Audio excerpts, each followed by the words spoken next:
Hola, muy buenos días, chicos, ¿cómo estamos? Bien contentos, ¿verdad? Sabadito, a gusto.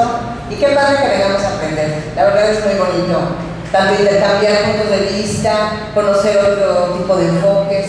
Si vienen de la Universidad de Latino, la mayoría también. ¿Sí? Ahora levanten su mano, ¿quiénes son? Ah, pues mira, la mayoría. Pues me da mucho gusto que estén también en una universidad diferente a la de ustedes y que compartamos sobre todo hoy el tema de la psicología organizacional, que haciendo un poco de cuentas, igual que estaba pasando con Silvia, pues ya hay un buen recorrido en esta área, ¿no? Nada más así en breve les quiero decir que cuando yo estaba terminando preparatoria, no hagan muchas cuentas, pero pueden decir, o sea, se vale. Pude entrar al banco y a partir de ese momento yo sabía lo que me iba a dedicar, porque la manera en que me reclutaron, me entrevistaron, me capacitaron, me desarrollaron, todo lo que me pasó en ese banco durante 2 días de entrada, 3 días, me marcó lo que yo quería hacer en mi vida. Entonces, gracias a eso, fui a estudiar psicología para ingresar a las organizaciones. Así que pues yo siento que es mi mundo y me gusta muchísimo, ¿no? Entonces, precisamente hoy les voy a hablar de un tema que se llama desarrollo organizacional. No sé si ustedes en su plan de estudio llevan alguna materia con este nombre. Ah, qué bien, bueno, facilita porque así nos podemos comunicar mejor. Fíjate que como justamente el nombre lo dice, desarrollo, pues te da la idea de expansión, de crecimiento, de mejorar, eso es desarrollo. Pero en el contexto organizacional, que eso implicaría que hay un grupo de personas, ese grupo de personas tiene un objetivo, una misión, están trabajando, pero de una manera organizada, para finalmente poder desarrollarse y lograr mejores objetivos. Ese sería el contexto de desarrollo organizacional. Y como lo decía también mi compañera Silvia, ¿verdad? El negocio, o sea, la organización no está nada más por estar, sino paso número 1 quiere mantenerse, sobre todo en este mundo de tanta competencia y ahora con la globalización, ustedes saben. Paso número 1 en un negocio, lo primero que quieres es mantenerte como negocio. Vean, un restaurante, ¿cuántos tenemos aquí en Prolongación Montejo que de pronto volteas y dices, híjole, ya no está? Y hasta te da pena, ¿no? Porque si estaba padre, le invirtieron la decoración, la mercadotecnia, le echaron muchas ganas y sin embargo, de pronto volteas y ya no está. Y así, o sea que el primer objetivo sería que el negocio se mantenga. Y después, pues que crezca, que sería justamente desarrollo. Entonces, fíjate todo lo que implicaría esto. Entonces, vamos a platicar, si quieres pasar, por favor, que las primeras problemáticas en las que se encuentra un negocio, una organización, y no nada más hablando como empresas, sino como instituciones, en el caso de las universidades también, o de un hospital, son organizaciones. Entonces, ellos también están buscando la manera, primero, de mantenerse y crecer, pero hay una serie de problemáticas. Por ejemplo, hay muchos conflictos interpersonales que se dan, no siempre, pero se dan. Y yo lo que he visto es que muchas personas que están trabajando se desgastan muchísimo solo porque te quede gordo el de enfrente, tu compañero que está haciendo la vida de cuadritos. Y me he enterado de muchas historias en donde la persona quiere trabajar, tiene ganas y tiene los conocimientos, pero se desgasta más que por el trabajo, por esa situación interpersonal con un compañero, o porque su jefe lo maltrata, o porque de alguna manera dijo algo que lo hace sentirse menos. O sea, toda esta situación humana, eso genera un problema, ¿no? ¿Qué otro? Pues la baja calidad o la productividad, también muchas veces ocurre en las empresas, la rentabilidad que vaya en disminución, a veces hay clima insatisfactorio, o un desempeño que no es eficiente, o metas claras, en fin, simplemente aquí estoy mencionando algunos de los problemas. ¿Y por qué los menciono? Porque mientras por un lado la empresa quiere mantenerse y crecer, se encuentran con algunas problemáticas que a veces no está tan en sus manos tenerla. ¿Quieres continuar? Esto implica entonces un cambio, y lo voy a situar, así como pasa en una organización, nos pasa como individuo. Cuando tú como individuo tienes alguna insatisfacción, ¿qué tienes que hacer? Hacer algunos cambios. No quiere decir que vas a cambiar en esencia tu persona, pero tienes que hacer algunos cambios de pensamiento o pensamientos de hábitos. Algún comportamiento no te está funcionando, entonces lo tienes que cambiar. En el caso de una organización sería lo mismo. Hay que cambiar algunos comportamientos o algunos sistemas, pero aquí la pregunta es, ¿qué vas a cambiar? ¿Por qué vas a cambiar? hacia dónde y cómo cambiar. Y aquí es donde empieza a dar respuesta esta disciplina que es el desarrollo organizacional. El día de hoy me gustaría platicarte de manera breve, o sea, cómo se da una intervención, o sea, cómo es la metodología propiamente de esta disciplina. De alguna manera pues sencilla, traté de prepararlo pues, de manera breve, de cómo se da, pero para que ustedes tengan un enfoque muchísimo más global de cómo se da la metodología. Finalmente aquí lo que vamos a hablar es que el desarrollo organizacional para los cuates de hoy, pues es finalmente una cultura, porque lo que vas a cambiar es la cultura de la empresa. Hablando de cambios, voy a cambiar formas de pensar. O sea, voy a ayudar a cambiar, porque no lo vas a hacer, no lo va a hacer el practicante de DEO, sino los participantes de ese grupo organizacional cambiarán su forma de pensar, su forma de relacionarse, o bien su forma de trabajar, o tal vez las tres cosas. ¿Pero en qué? Bueno, la metodología nos va a ayudar. Y entonces estás hablando de un cambio de cultura. Eso es donde empieza a ser un poco complejo, porque si tú hablas de voy a cambiar los focos, voy a cambiar la instalación, la cambias. Pero cuando hablas de cambio de cultura, acuérdense lo que es cultura: valores, creencias, comportamientos, tradiciones, y entonces le implica pues tu forma de pensar. ¿Qué es en sí el desarrollo organizacional de definición? Les traje este de Becker. Es un esfuerzo planeado que abarca toda la organización, administrando desde arriba. Esto es muy importante porque en DEO lo que buscamos es que la gerencia esté totalmente comprometida para que se dé el cambio de arriba hacia abajo. Las escaleras dicen que se barren, ¿no?, de arriba para abajo. Y por otro lado, quieren aumentar la eficiencia y la salud organizacional. ¿Cómo le van a hacer? A través de intervenciones, son intervenciones planeadas en los procesos organizacionales, usando por supuesto los conocimientos de la ciencia del comportamiento. Por eso es que los psicólogos entramos muy bien aquí. O sea, una especialidad de la psicología es desarrollarte en este ámbito de desarrollo organizacional.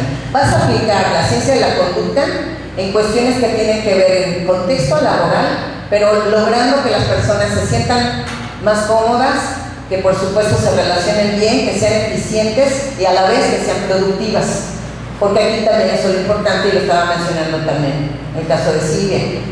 Tenemos que lograr que las personas se sientan con satisfacción personal, pero que en simultáneo haya productividad. O sea, se tienen que dar las cosas a la vez. ¿Cuáles son algunas de las empresas que en México, particularmente en nuestro país, han desarrollado esta práctica? Estas son algunas. Déjenme decirles que tengo un poquito de historia en relación a México, o sea, como país. Vamos a hablar como de unos 25, 30 años. Esto vino a Monterrey en particular, llegó a Monterrey como disciplina. Los pioneros fueron gente que había estudiado en Pepperdine, en California. Llegaron a Monterrey y lo instituyeron en algunas de las empresas. Les empezó a ir muy bien. De ahí la Universidad de Monterrey impartió la maestría propiamente, se la formó. Y luego el Distrito Federal pues trajo el modelo, el mismo de Monterrey. Yo tuve la oportunidad de estar en ese primer grupo que se unió. La condición que tuvieron en ese convenio fue 2 personas de cada banco. En ese tiempo ya estaban a crecer, pero 2 personas pueden participar y entonces traen de la Universidad de Monterrey la maestría y la implantan en el Distrito Federal. Entonces, bueno, yo tuve esa suerte y de verdad que fue suerte porque pues no tenía el perfil, no tenía ni la edad ni la experiencia, pero pues ya sabes, cuando uno es terco, pues lo logras, ¿no? Entonces tuve la suerte y a partir de ahí, por ejemplo, hubo otros institutos como el INESPO o como el ITAM, que es el Instituto Tecnológico Autónomo de México. Se empezaron a abrir esta especialidad. Entonces les estoy hablando que el mismo Distrito Federal pues, tiene alrededor de 20 años que se da esta como especialidad y que las mismas empresas las han acogido y que han empezado a desarrollarlo. Pero vamos a decir que relativamente es nuevo en nuestro país. Tuve la suerte aquí en esta misma universidad, de ustedes aquí en la UADY, trajeron por primera vez la maestría del mismo Instituto de INESPO y trajeron aquí esa maestría en desarrollo organizacional. Actualmente no sé cuántas generaciones van, pero la están llevando a cabo. ¿Por qué les cuento esto? Porque aunque aparentemente tú puedes hablar de 30 años, 25 años, a lo que nos corresponde que es nuestro estado, pues realmente es nuevo. O sea, tiene más o menos 10 años que la gente lo está conociendo y que las empresas están cada vez más bueno, no digo todavía comprometidas, pero sí están pues convenciéndose de que esto funciona. Y a ustedes les toca convencerlos. Entonces les voy a platicar cuál sería la metodología y me gustaría irles intercalando algún ejemplo para que sea más claro. Básicamente en una metodología lo que haces es, primero es la entrada y el contrato. Aquí, ¿qué haces tú cuando vamos a hablar de consultor interno o bien externo? Hay de dos tipos. Muchas veces puede ser dentro de la misma organización, pero si eres externo, o sea, lo que tú tendrías que es platicar con la persona directiva, vamos a decir, la que toma la decisión. Eso es muy importante porque puedes hablar con mucha gente y la gente esté convencida, pero aquí el que toma la decisión, o sea, el director, directora, el dueño, es conocer su necesidad. ¿Cuál necesidad es la que tiene? ¿Cuál es la necesidad sentida? ¿Cuáles son aquellas cosas que esa persona, dado la visión que tiene de su negocio, cree que puede mejorar? Y entonces aquí establecen un vínculo consultor y vamos a decir propietarios o alta gerencia, en donde se ve una colaboración, o sea, donde podemos ayudarnos para que tu empresa pueda mejorar. Si se da ese, vamos a decir, ese punto positivo, ya estamos listos para hacer un contrato. Y se trata de hacer un contrato psicológico, no es el famoso contrato con abogado, es un contrato en donde pactamos, director y consultor, en donde tú tienes ciertas expectativas de mi trabajo, yo te digo qué voy a hacer y a qué me comprometo, y viceversa. Tú me dices a qué te comprometes y qué vas a lograr, y qué estás esperando de mí. Eso es importante porque cada vez que un consultor entra en una organización, muchachos, desde ese momento ya está interviniendo, para bien o para mal. Entonces, si un consultor entra a una organización, hace cosas, se interviene, pero luego no pasa nada, porque el director dijo, qué buen proyecto, y lo mete bajo el cajón, ¿saben qué? Ya fastidiaste la organización.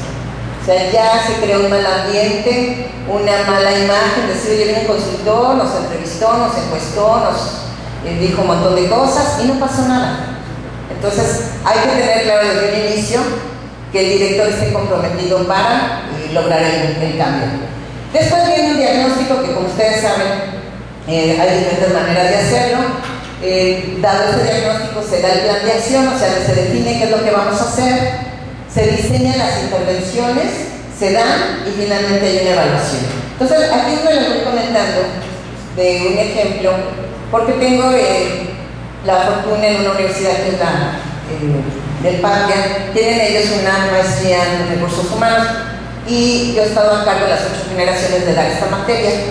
Entonces, ¿qué hacemos con el grupo? Están ya llevando, eso me ha gustado mucho, porque han podido llevar a las organizaciones este nuevo enfoque, a lo mejor si quieren pues apenas poniendo las primeras piedras, pero ya los empresarios ya están escuchando, que es, ya han estado haciendo sus primeras prácticas. Entonces, ¿qué es lo que pasa? Tenemos, primero que nada, definir un marco, vamos a llamarle un mapa de diagnóstico. No se trata de leer esto nada más para que se den una idea de que cuando tú haces un mapa, antes de entrar a la organización, tendrías que haber sondeado tanto con el director general y muchas veces gente clave que vas a entrevistar, o bien los gerentes, o sea, hablando de una institución con los coordinadores académicos, el coordinador tal vez administrativo, con gente clave de la organización. Tienes un mapa para saber qué preguntar y hacia dónde te tienes que mover. Es como que tienes tu mapa y tus carreteras, que sepas bien qué es lo que vas a preguntar, qué te interesa preguntar. El caso que les estoy comentando es de una institución que tiene kinder, primaria, secundaria, prepa. Llevamos este enfoque, hablamos con el director y con los diferentes coordinadores y dado un mapa, que es este, pues resultó de ahí cuál es el área que necesita mayor atención. Porque muchas veces pasa que quieres investigar a toda la universidad y no necesariamente. Dadas las entrevistas y el sondeo que haces, puedes determinar a qué área vas a trabajar. ¿Le damos, por favor? ¿Cómo sería? O sea, tú tienes que definir el alcance de tu diagnóstico. Puede ser, le vamos a llamar individuo, o sea, que la situación que merece una atención sea la persona, o le llaman guiadas, cuando es de dos, o triadas, o en particular lo que le interesa mucho a desarrollo organizacional es el grupo, el equipo de trabajo. Entonces, puedes trabajar con un equipo de trabajo o entre departamento y otro. Miren, por ejemplo, cuál es el impacto. En una universidad, les voy a hablar de otro caso, había una problemática especial. Los directores me mandaron llamar y vamos a ver la problemática, pero ellos hablaban de la deserción de alumnos. Para los directores, el problema era la deserción de alumnos. Investigando un poquito, ¿saben dónde estaba el principal, vamos a decir, móvil de esa situación? O sea, ahora sí que la causa no era tanto la deserción, eso se estaba dando como una consecuencia. Aquí la situación es que al ser dos hermanos, había un problema de autoridad entre ellos, se pasaban el liderazgo de uno a otro, el mismo personal no sabía quién seguir, si a Chucho o a Pedro, uno daba una orden, la otra lo contradecía, tenían muchos problemas, tantos que incluso discutían frente a los maestros o frente a veces los alumnos, porque ese rol, y eso pasa mucho en las empresas familiares, el rol de hermano que llevas en casa desde hace 30 años, como que no te lo quitas fácilmente y lo llevas a la misma escuela o a la misma organización, eso pasaba. Ahí es donde tenemos que trabajar, en el caso de estos directores entre ellos. Ahí en el caso de lo que les voy a platicar, nada más, sería a toda la organización. Entonces, en el caso que les estoy hablando de esta universidad, bueno, más bien es una escuela, no llega a la categoría de universidad, decidieron ellos, el sondeo, que entráramos a un departamento específico que era justamente de administración y finanzas. Ahora sí, por favor. Este es un modelo de sistemas, los que han llevado la materia lo conocen, y si no lo conocen, investiguen un poquito, es muy interesante ver, porque vas a ver, en el caso de nuestro departamento que se seleccionó como el que vamos a atender, se ve como un pequeño sistema donde hay entradas, hay un proceso, hay salidas que son los productos, se definen quiénes son los clientes, en este caso son los papás que van a... ¿Qué pasa en una escuela? Los niños llevan sus calificaciones, el departamento de control escolar debe tener perfectamente la situación de las calificaciones y a tiempo. O sea, no puede ser que me llegue la calificación de mi compañero, ¿verdad? O me reprueben cuando yo pasé con 7. Entonces, esta información tiene que estar perfectamente de calidad. Los usuarios, ¿quiénes son? Tanto los alumnos como los papás. Entonces, con este enfoque de sistemas, se ve perfectamente cuáles son los resultados esperados, hacia dónde van y qué tipo de retroalimentación tienen que tener, en este caso, la gerencia de control escolar o de finanzas para hacer bien su trabajo. Otra cosa son los pagos, la colegiatura. No te puede llegar a tu casa un estado de cuenta donde dice que debes cuando ya pagaste, ¿no? Ese tipo de cosas, ahí es donde se notó, se advirtió que había el departamento a atender.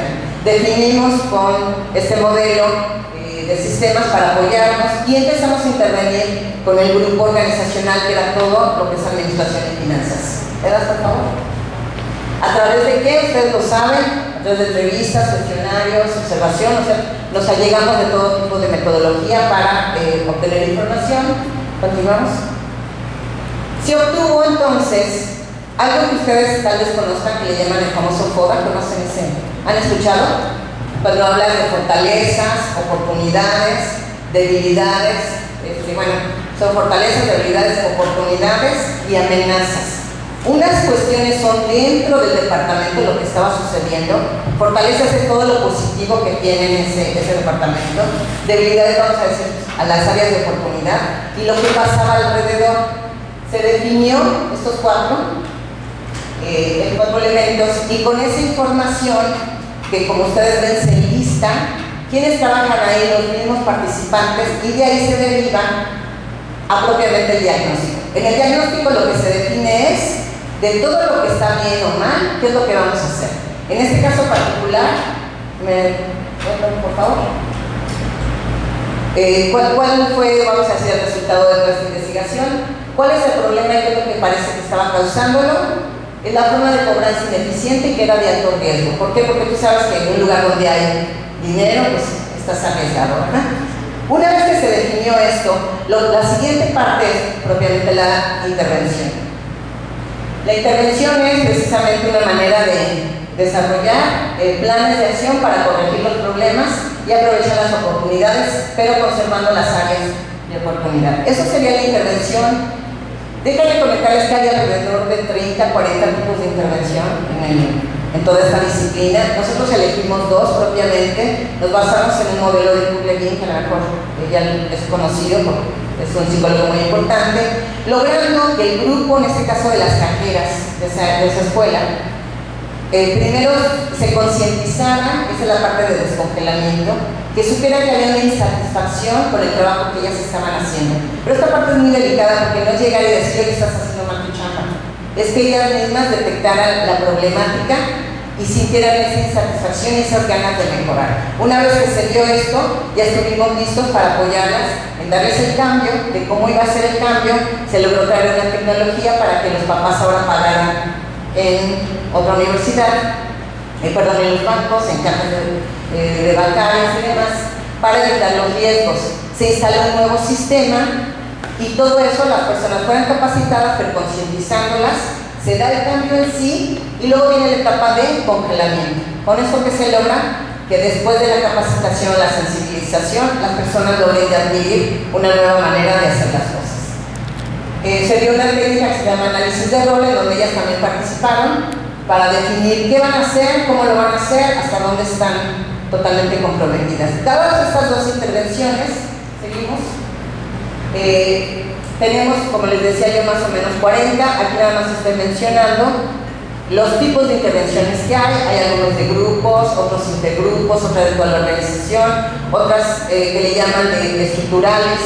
Bueno, en fin, de esta gama fue de la que elegimos y el punto final aquí es obtener resultados. Tú puedes hacer todo este proyecto que ya le mencioné muy brevemente, pero lo más importante es que puedas medir y una vez que midas, comparar contra lo que debe ser. DO se convierte, yo les dije, en una filosofía y es una cultura. Cuando mides y logras un avance, entonces estás listo para trabajar el siguiente punto de área de oportunidad. Todo ese diagnóstico inicial que les comenté no era el único, vamos a decir, problema a atender. Era el que se priorizó y el que se atendió. Pero a partir de este momento y evaluar que las personas que estaban ahorita en caja, en el departamento de control escolar, estuvieran dando un mejor servicio. ¿Cómo nos dábamos cuenta? A través de la misma evaluación de los mismos padres de familia, quienes hacían la evaluación de su satisfacción con el servicio, de la misma evaluación de ellas, de los jefes, y si una vez todo, vamos a decir, marchó bien, estábamos listos para atender el siguiente problema. Este es de hoy, muy brevemente, pero espero que tengamos como una nueva oportunidad de ver cuál es el área de, vamos a decir, de aplicación de la psicología en los campos de negocio. Muchas gracias, muchachos.